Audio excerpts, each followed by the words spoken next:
கர்த்தருடைய பரிசுத்த நாமத்துக்கு மகிமை உண்டாவதாக. கர்த்தர் நல்லவர், அவருடைய கிருபை என்றும் உள்ளது.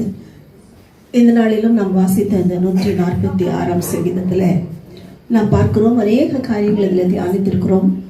இதில் பார்க்கிறோம், தேவனை துதிக்கும்படி தன் ஆத்மாவுக்கு சங்கீதகாரன் கட்டளை கொடுக்கிறார்.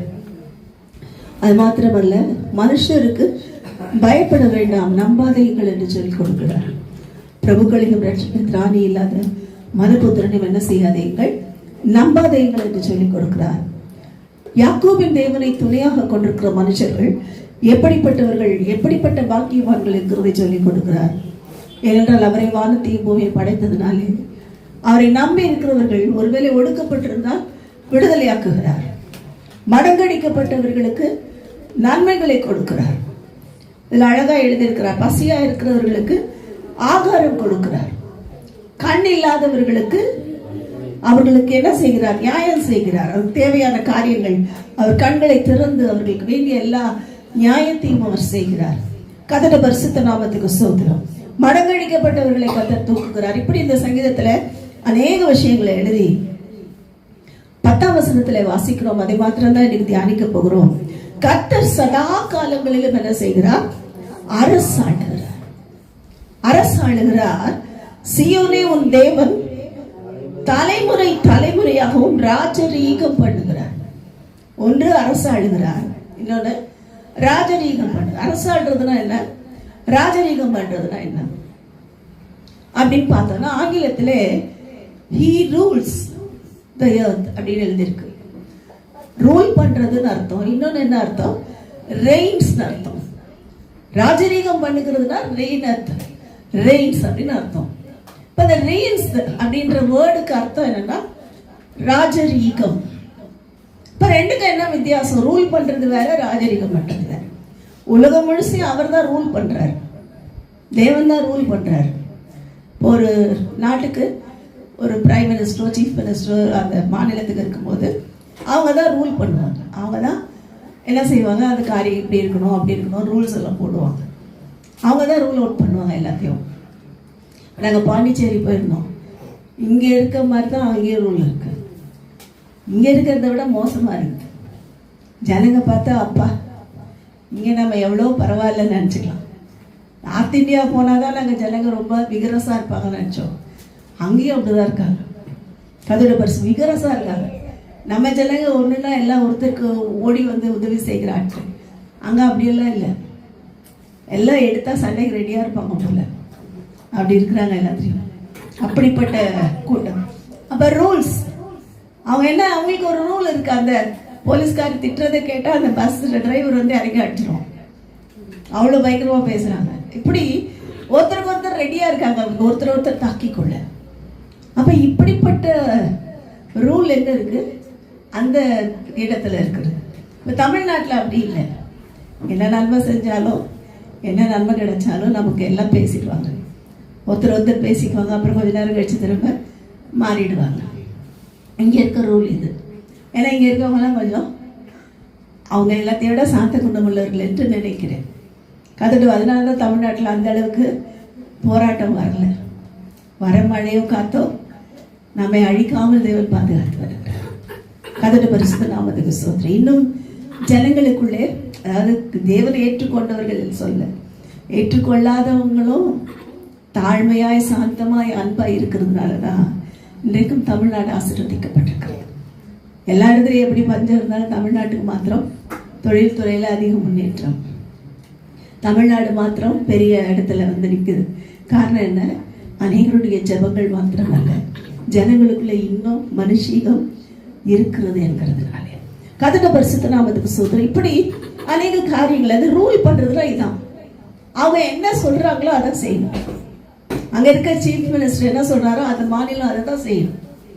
அதுக்கு மீறி செய்ய முடியாது.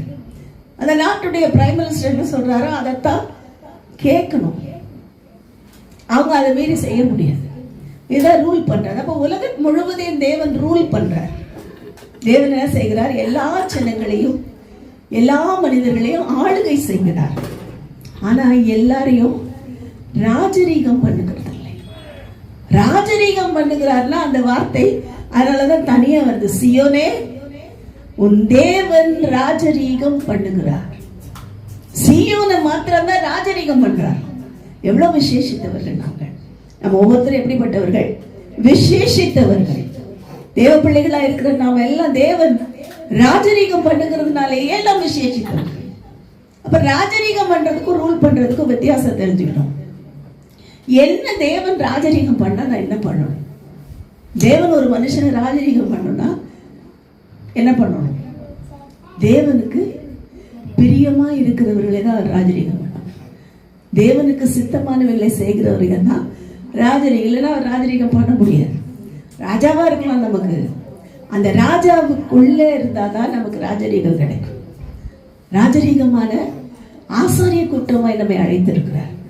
வேதத்துல வாசிக்கிறோம், பேதுரு எழுதுகிறார், நீங்களோ பிரியமானவர்களே உங்களை அந்தகாரத்திலிருந்து ஆச்சரியமான ஒளிக்கு வரவழைத்தவருடைய புண்ணியங்களை அறிவிக்கும்படி தெரிந்து கொள்ளப்பட்ட சந்ததியாயும் பரிசுத்தமான ராஜரீக ஆசாரிய கூட்டமாயும் இருக்கிறீர்கள் என்று எழுதியிருக்கிறார். நம்ம யாரு? அழைக்கப்பட்டவர்கள், தெரிந்து கொள்ளப்பட்டவர்கள், சீயோனில் இருக்கிறவர்கள், ராஜரீகமான ஆசாரிய கூட்டம். நம்ம எல்லாம் யாரு? ஆசாரியர்கள். அப்ப அதனாலதான் கர்த்தர் நம்ம ராஜரீகம் பண்றார். எல்லாரையும் கூப்பிட்டு ராஜரீகம் பண்ண மாட்டார். நான் ஏற்கனவே சொன்னது போல ரோட்ல போற பிள்ளையெல்லாம் ஏன் படிக்கலன்னு கேட்டு அடிக்க மாட்டோம். அடிப்போமா? அடிக்க மாட்டோம். வீட்டில் இருக்க பிள்ளையெல்லாம் ஏண்டா படிக்கல, ஏண்டா மார்க் கம்மின்னு அடிப்போம். ரோட்ல போற பிள்ளையெல்லாம் அடிச்சா என்ன பண்ணுவாங்க? அவங்க வீட்டு ஆளுங்க சண்டைக்கு வந்துருக்காங்க. இப்ப தேவனும் அப்படிதான். மற்றவங்களாம் ரோட்ல போற சந்ததியா இருக்கலாம், நாம் சீயோனில் இருக்கிறவர்கள். நம்மளை ஏன் அடிக்கிறார் ஆண்டவர்? நம்ம ஏன் சில நேரங்களில் சில பாடுகளுக்கு ஒப்பு வைக்கிறார், சில வியாதியை ஒப்பு கொடுக்கிறார், சில நேரம் சில பலவீனங்களுக்கு நம்மை அனுமதிக்கிறார், சில நேரம் சில பிரச்சனைகளுக்குள்ளே கடந்து போ நம்மை அழிக்க அல்ல, அடித்து திருத்த. தகப்பன் சிற்றியாத புத்திரன் உண்டோ? அவருக்கு பிள்ளைகளை, ராஜாவோட பிள்ளைகளா நம்ம இருந்தா அடி கண்டிப்பா கிடைக்கும். அடி வாங்கலன்னா உருப்பட மாட்டோம். அடி வாங்கலன்னா உருப்பட மாட்டோம். கதட பரிசுத்த நாமத்துக்கு ஸ்தோத்திரம். அதனாலதான் அடித்து வளர்க்குறாங்க. அதுக்காக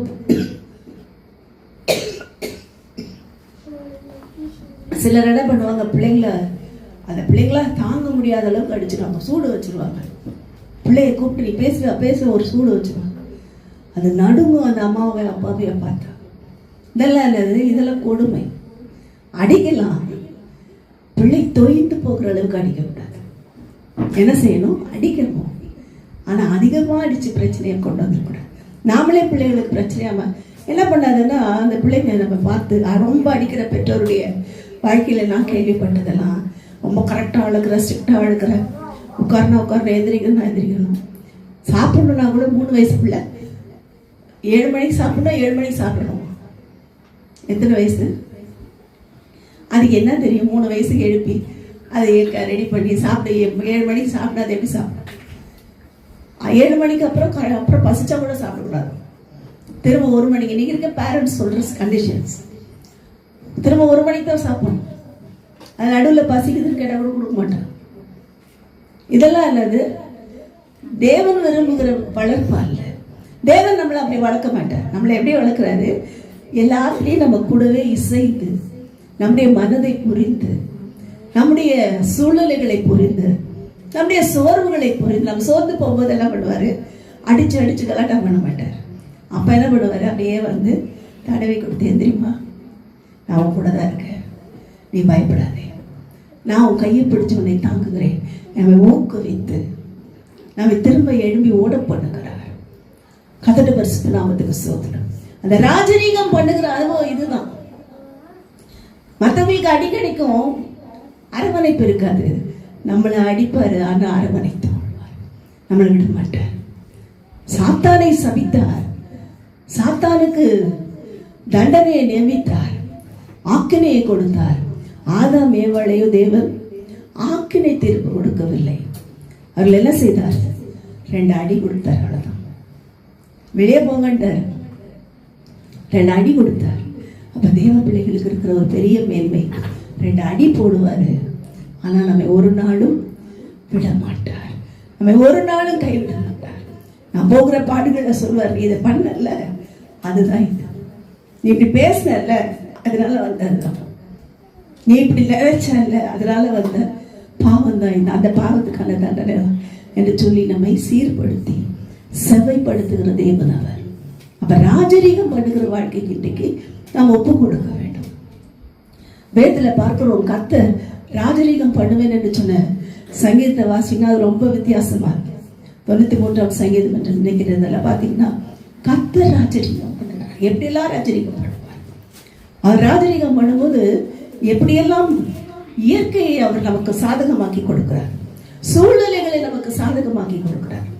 நேற்றுக்கு நாங்கள் காலையில் போகும்போது டயரில் அந்த ஸ்க்ரூ, பெரிய ஸ்க்ரூ ஏறினதுனால தப்பிச்சோம்.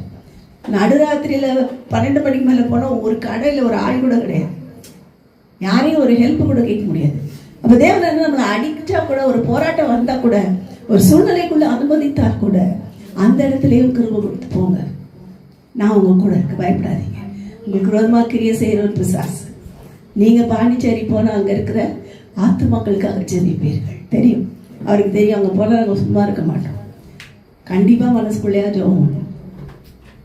ஏன்னா அந்த இடம் ரட்சிக்கப்பட வேண்டும். அங்கே ஃபுல்லாக இருக்கிறதெல்லாம், அங்கே என்ன ஸ்பெஷல் அப்படின்னா எல்லாருக்கும் தெரியும். அந்த பீர் தான் அங்கே, பீரும் பாரும் தான் இருக்கு. என்ன இருக்கு? பீரும் பாரும் தான் அங்கே ஜாஸ்தி. நாங்கெல்லாம் போகும்போது எங்களுக்கு ஒரே ஆச்சரியம், பார்த்தா ஓப்பனில் எல்லாம் போட்டிருக்காங்க. எல்லா ஹோட்டல்ஸ்லையும் ஓப்பனாக போட்டிருக்காங்க. கதட பரிசுத்த நாமத்துக்கு ஸ்தோத்திரம். அப்படிப்பட்ட ஒரு இடம் மனுஷத்தன்மை இழந்து போவதற்கான எல்லா பாவங்களும் நிறைந்த எல்லா விக்கிரக ஆராதனைகள். அங்கே தான் நிறைய விக்கிரக ஆராதனை. அங்கே இருக்கிற எல்லா சாமியாருடைய ஆசிரமமும் இருக்கு. கதட பரிசுத்த நாமத்துக்கு ஸ்தோத்திரம். அந்த ஆசிரமத்தில் எல்லாம் அவங்களுக்கு தனியாக ஒரு டீச்சிங்லாம் இருக்குது. அதுக்கு ஒரு ஜனங்கள், அவர்களுக்கு சீஷகோடிகள் இருக்கிறாங்க. அந்த சீஷகோடிகளும் போய் பீர் அடிச்சுட்டாங்க. கதட பரிசுத்த நாமத்துக்கு ஸ்தோத்திரம். இப்படிப்பட்ட ஒரு இடம். நம்ம ஜெபிக்கணும்னா சும்மா விடுவோம். நம்ம சாஸ்து நம்ம கால் வச்சுட்டு வந்தாலே அவனுக்கு பிரச்சனை தெரியும். பாண்டிச்சேரி உள்ள என்ட்ரா ஆகும் போது தான் இந்த பிரச்சனை. உள்ளே போயிடுறியா பார்க்குறேன். தேவன் சொன்னார், என் பிள்ளைங்க உள்ளே போகிறது தடுக்க உன்னால முடியாது. நாங்கள் போனோம், எந்த இடத்துக்கு போனோம், ஜெபித்தோம். கர்த்தர் என்ன செய்வார்? பெரிய காரியங்களை செய்வார், ஒரு மாற்றத்தை உண்டு பண்ணுவார் என்று நாங்கள் விசுவாசிக்கிறோம். அப்போ கர்த்தர் என்ன செய்கிறார்? ராஜரீகம் பண்ணுகிறார். அவரோட பிள்ளைகளோட வாழ்க்கையில போக்கிலும் வரத்திலும் ராஜரீகம் பண்ணுகிறார். சூழ்நிலைகள் மத்தியில ராஜரீகம் பண்ணுகிறார். அவர் இல்லைன்னா நம்ம இல்லை. ராஜரீகம் பண்ணுகிறதுக்கு முதலாவது அவருடைய பிள்ளைகளா இருக்கும். ரெண்டாவது, நான் கர்த்தர் என்னை ராஜரீகம் பண்ண, அவருக்கு சித்தமானதெல்லாம் நான் செய்வேன். அவருக்கு சித்தமானதெல்லாம் செஞ்சா அவர் நிச்சயமா நம்ம ராஜரீகம் பண்ணுவார். நம்முடைய பிள்ளைகளை தலைமுறை கூட வாசிக்கிறார். கர்த்தர் தலைமுறை தலைமுறைக்கும் சீயோனை ராஜரீகம் பண்ணுவார். ஒரு நாள் 2 நாள் இல்லை. என் பிள்ளைகளின் பிள்ளைகள், என் பிள்ளைகளுடைய பிள்ளைகளை ராஜரீகம் பண்ணுவார். எப்படி ஆபிரகாமுக்கு வாக்கு கொடுத்தார், உன் சந்ததி ஆசீர்வதிப்பார், உன் சந்ததி பழகி பெருகுவார்கள். ஆபிரகாம் சந்ததி இன்னைக்கு வரைக்கும் ஆசீர்வதிக்கப்பட்ட சந்ததி. உலக பிரகாரமாக இருக்கிற யூதர்களானாலும் ஆவிக்குரிய யூதர்களாக இருக்கிற நாமானாலும் ஆபிரகாம் நிமித்தம் இன்றைக்கு ஆசீர்வதிக்கப்பட்டிருக்கிறோம். வேதத்துல வாசிக்கிறதுல ஆபிரகாமுக்குரிய நித்தியமான ஆசீர்வாதங்களை நமக்கும் கொடுக்கிறார். தாவீதுக்கு நிச்சயமான கிருபைகளை நமக்கு கொடுக்கிறார். பரிசுத்தவான்களுடைய அந்த அவர்களுடைய ஜெபங்கள், அவர்களுடைய தியாகங்கள், அவருடைய கண்ணீர்களுக்கு ஏற்ற பலனை இன்றைக்கு நாம் அனுபவிச்சுட்டோம். இப்ப இன்றைக்கு நாம் அடிக்கிற கண்ணீர் யாருக்கு ஆசீர்வாதமா இருக்கும்? நம்ம பிள்ளைகளுக்கு ஆசீர்வாதமா இருக்கும். அப்ப இன்றைக்கு தேவன் நம்மை ராஜரீகம் பண்ண விரும்புகிறார். இந்த ராஜரீகம் பண்ண ரெண்டாவது, தேவ சித்தத்துக்கு முழுமையாக அர்ப்பணிப்போம். மூன்றாவது, கர்த்தர் ராஜரீகம் பண்ண வேண்டும் என்றால் நான் என்ன செய்யணும்? கர்த்தருக்கு உகந்தவைகளை செய்ய வேண்டும். அவருக்கு எதெல்லாம் உகந்தது, அவருக்கு எதெல்லாம் பிடிக்கும், அதை பார்த்து சித்தம் வேற, அவருக்கு பிரியம் வேற. இதுதான் சித்தம்னு வரும், ஆனால் அவருக்கு பிரியம் வேற இருக்கு. அதெல்லாம் கேட்டாண்டு உங்களுக்கு எது பிரியும்? கதட பரிசுத்த நாமத்துக்கு ஸ்தோத்திரம். அதை கேட்டு செய்வோம். வேதத்தை எடுத்து படிப்போம். ஆண்டவர் நமக்கு எதெல்லாம் பிரியம் எழுதுங்க, அதெல்லாம் செய்யுங்க. அதுக்கப்புறம் கேளுங்க, தேவன் ஏன் எனக்கு அற்புதம் செய்யலன்னு கேட்க மாட்டீங்க. தேவன் எனக்கு செய்கிற அற்புதங்கள் எனக்கு சொல்லி முடியலன்னு சொல்லுவீர்கள். அப்படிப்பட்ட ஒரு வாழ்க்கை வாழ இந்த நாளிலே கர்த்தர் நம்மை ஆசீர்வதித்து அவர் ராஜரீகம் பண்ணுவாராக. ஆமென்.